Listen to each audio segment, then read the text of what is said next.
안녕하세요, 목사님. 그동안 잘 지내셨나요? 지난번에 이스라엘의 성전이 인간의 구원과 밀접한 관계가 있음을 자세히 설명해 주셨는데, 오늘은 어떤 주제로 말씀을 해 주실 것인가요? 반갑습니다, 선아님. 지난 대화에서 이스라엘 성전의 지성소는 인간의 영에 해당하고 성소는 인간의 혼, 즉 마음에 해당하고 마당은 인간의 육체에 해당한다고 했습니다. 따라서 인간의 영은 성령께서 지배하셔야 하고 마음에는 부활하신 그리스도께서 오셔야 된다고 말씀드렸는데 잘 이해하고 계시나요? 오늘도 부활하신 그리스도에 대하여 얘기를 해보고자 합니다. 목사님께서는 부활하신 그리스도를 거듭 얘기하시는데, 저도 꽤 오래 교회를 다녔지만 그리스도께서 영으로 우리 마음속에 들어오셔야 한다는 것을 들어본 적이 없어 처음에는 많이 혼란스러웠습니다.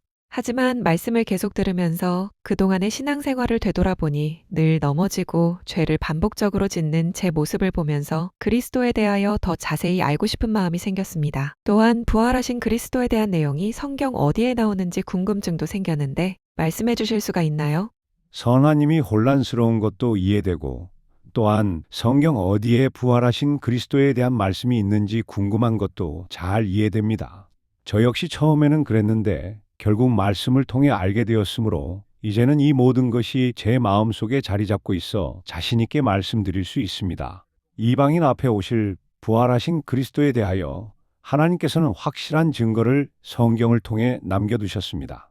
잘 아시다시피 하나님은 앞으로 이루어질 것들을 예언이나 사건을 통해 미리 알려주시고 시행하시는 분입니다. 그리스도에 대한 확실한 증거 중 하나가 아브라함의 손자인 야곱이고 또 다른 예표가 바로 사도 바울입니다. 오늘은 일단 야곱에 대하여 말씀드리고 다음 기회에 사도 바울에 대하여 얘기하고자 합니다. 저는 창세기에 나오는 믿음의 조상인 아브라함에 대해서는 어느 정도 알고 있을 뿐만 아니라 아브라함의 아들 이삭과 그리고 이삭의 아들 야곱에 대해서도 설교를 많이 들었습니다. 아브라함은 너무나 유명하여 모르는 사람이 없을 것입니다. 아브라함에게는 두 아들이 있었는데 첫째인 이스마엘은 사라의 몸종 하갈을 통해 낳은 육신의 자녀였습니다. 반면 이삭은 아내 사라가 경수가 끊어져 생물학적으로 불가능한 상태에서 낳은 약속의 자녀입니다. 약속의 자녀는 인간의 힘이 아닌 온전히 하나님의 뜻에 의해 태어난 자를 말합니다. 요한복음에 이는 혈통으로나 육정으로나 사람의 뜻으로 나지 아니하고 오직 하나님께로서 난 자들이니라 하는 말씀이 바로 이를 잘 설명하고 있습니다. 그 뒤 이스마엘은 아랍인들의 조상이 되었고 이삭은 이스라엘의 조상이 된 것은 잘 알고 계시지요. 오늘날 이스라엘과 아랍 국가들이 원수처럼 싸우는 이유가 같은 아브라함의 자손들이지만 출생 배경과 영적인 의미가 다르기 때문에 그렇습니다. 이삭은 평탄한 삶을 살았으며 순종하는 자의 표상입니다. 하나님께서는 아브라함의 믿음을 검증하시기 위해 그 아들을 바치라고 하신 것을 잘 알고 계실 것입니다.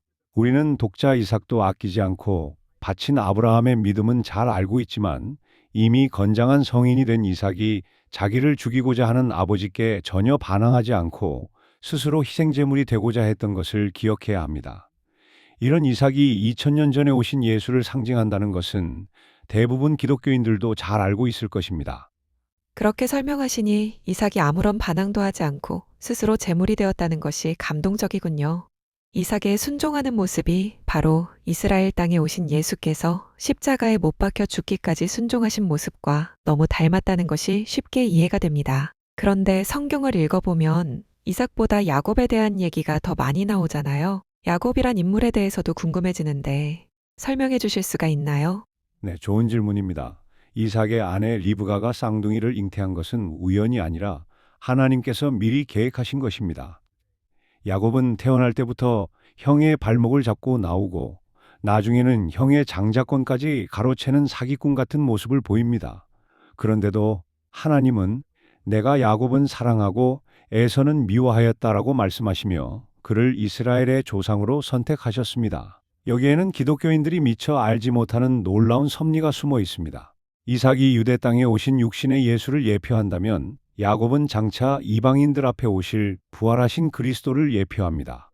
성경에 도적같이 오신다고 하신 말씀이 바로 야곱과 같은 자를 통해 이 땅에 그리스도께서 다시 오실 것을 미리 알려주는 것입니다. 이방인은 야비하고 지렁이 같은 야곱의 품성을 가지고 있습니다. 야곱에 대한 얘기는 다음에 또다시 하도록 하겠습니다. 잘 알겠습니다, 목사님. 그런데 예수께서 십자가에서 다 이루었다 하시며 돌아가셨는데, 그렇다면 부활하셨던 예수께서 이 땅에 다시 오신 이유가 무엇인가요? 정말 궁금합니다. 예수께서 다 이루었다라고 하신 것은 육신으로 이 땅에 오셔서 십자가에 못 박혀 죽으셔야 하는 일을 다 이루셨다는 뜻이지. 주님의 모든 사역이 다 끝났다고 하는 것은 우리 인간들의 잘못된 생각입니다. 부활하여 하늘나라에서 영으로 계시다가 이 땅에 다시 오신 이유는 이방인의 구원을 완성하기 위함입니다. 기독교인들은 자신이 구원받았다고 생각하지만 실제로는 성령의 법을 거역하며 죄 가운데 살고 있는 영적 백성에 불과합니다. 마음속의 근본적인 죄악을 아직 해결받지 못한 기독교인은 성령을 거역한 죄인입니다. 물론 원죄는 해결받아 성령을 받았지만 성령을 어긴 자범죄를 용서받지 못하면 온전한 구원을 받을 수가 없습니다. 그래서 이들을 죄에서 구원해 주시기 위해 그리스도께서 영으로 다시 오신 것입니다.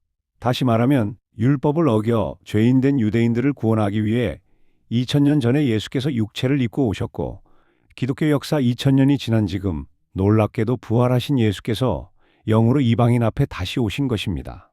저는 그동안 아브라함, 이삭, 야곱의 이야기들은 믿음의 조상에 대한 얘기로만 알았는데, 이렇게 놀라운 영적 의미가 숨어 있다는 것이 너무 놀랍습니다. 그렇다면 또 다른 영적 의미가 있다면 말씀해 주시길 바랍니다. 리브가의 뱃속에서 에서와 야곱이 싸웠다고 기록되어져 있는데, 이것은 앞으로 우리 마음속에서 일어날 영적 싸움을 예고한 것입니다.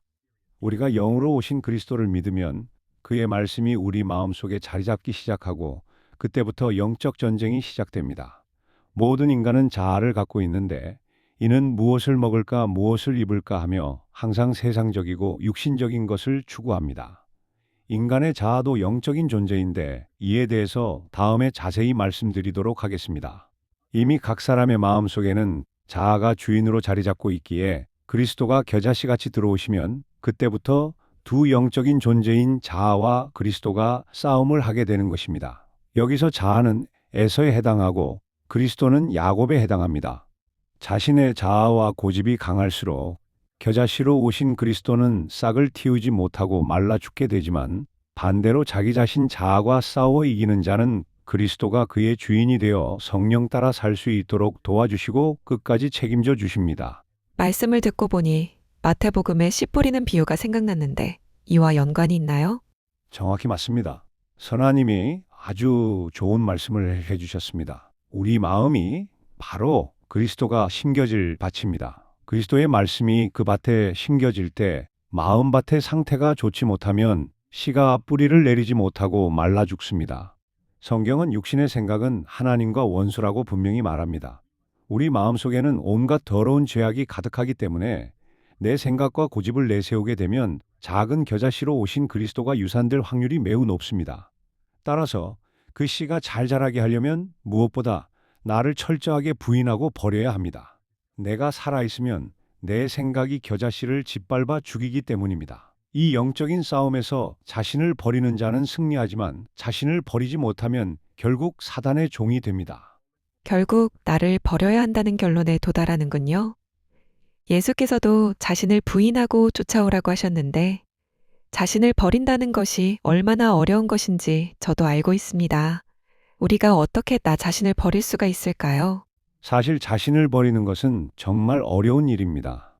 그러나 자신을 버리고 의지할 수 있는 대상에 대한 믿음이 있을 때는 가능합니다. 다시 말해, 우리 마음속에 그리스도께서 온전히 자라나 자리를 잡게 되면 내 자신을 과감하게 버릴 수가 있게 됩니다. 이렇게 자신을 버린 자는 하나님의 자녀라고 인정받고 또 다른 사람들에게 부활하신 그리스도를 전하게 되는 것입니다. 말씀을 듣고 보니 이해는 되는데 저는 아직 갈 길이 너무 멀다는 생각이 듭니다. 목사님, 오늘 이렇게 이삭과 야곱의 얘기를 통해 부활하신 그리스도에 대하여 말씀해 주셔서 너무 감사드립니다.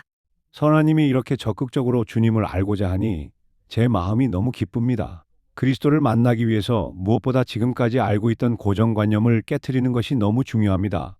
이것이 바로 자신을 부인하는 첫걸음입니다.